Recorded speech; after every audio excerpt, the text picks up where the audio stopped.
It's a nice day for some new bedding. I'll never trust a fart again. You let out a loud fart. I took a whiff and gave it 8 out of 10. I want sex with guys! It's right inside your butt. I want sex. I'm the man in your butt. Buried in your butt. Come in my butt. Baby, we were born to come. I just wanna come all day. Come together. Pooh. I got another confession to make. I'm your fool. I just wanna have sex. Have So farting in your car. I think about death a lot. Did you know that you can memorialize a Facebook or an Instagram page? We've been able to do this since about 2009, which is the year a friend of mine passed away. We had no idea that you could do this on Facebook at the time, and it hasn't been an issue for us since people were able to recover his password and keep his account logged in.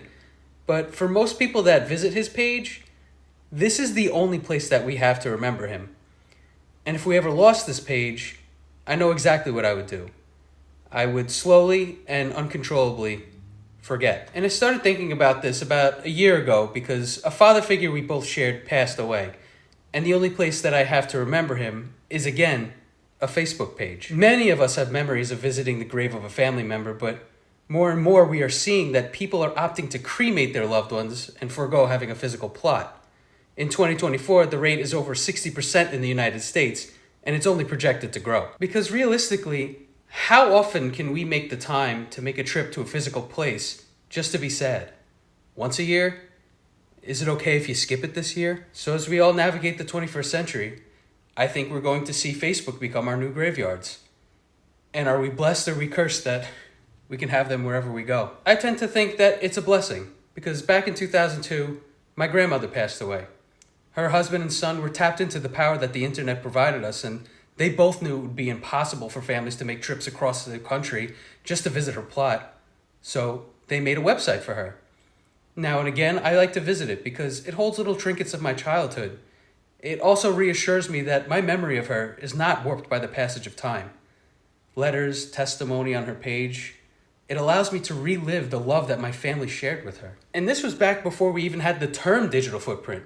It took weeks to build this website, collect photos, type out messages, but now we have a service where people's entire lives are documented while they're still around. For me personally, I have over 4 years of videos on a public channel that capture the part of me that I chose to share to the world. And when I'm gone, I hope that my daughter appreciates these, not for their content, but for their essence.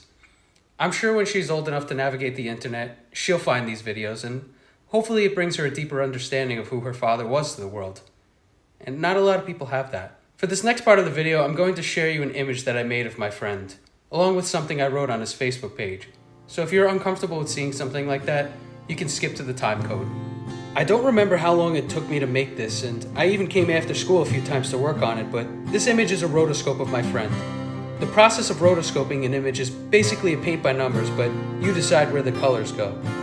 At times, I zoomed in so close that maybe there were only a dozen or so pixels on the screen, just to get perfect detail. At one point, I did question why I was going in so close and essentially replacing an already existing image, so I scaled it back, except for maybe the eyes, the piercing, and a few other details. I completely forgot what today was. It was his birthday. And I just happened to log on to Facebook for another reason, and it felt like seeing a ghost when the image that I made of Redacted was staring at me instead of the usual things you see on the timeline. I remember my intention was, rotoscoping looks cool, and I'm glad I'll have this cool homage to a friend when it's done. A lot of people might like it. Now that I'm older, I think I was trying to put my friend back together, pixel by pixel. The hours I spent making it were me holding on.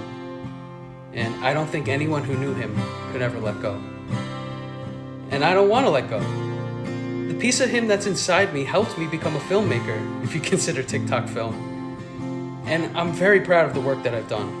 He didn't have enough time to impact the world, but he did impact us. Although he wanted the world to burn sometimes, it's still worse off without him. I hope that little part of him that's in my work shines through now and again, and I hope everyone who's still holding on lets that piece of him brighten the world on his behalf. This experience is not to say that you should be posting so we have something to remember you by. This is to show that you matter to someone. I would have had the memories of my loved ones with or without the internet, just not as many as I could be sure of.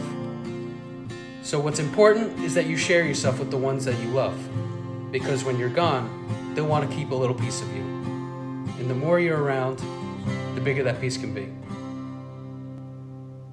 When I wake up, yeah, you know I gotta pee.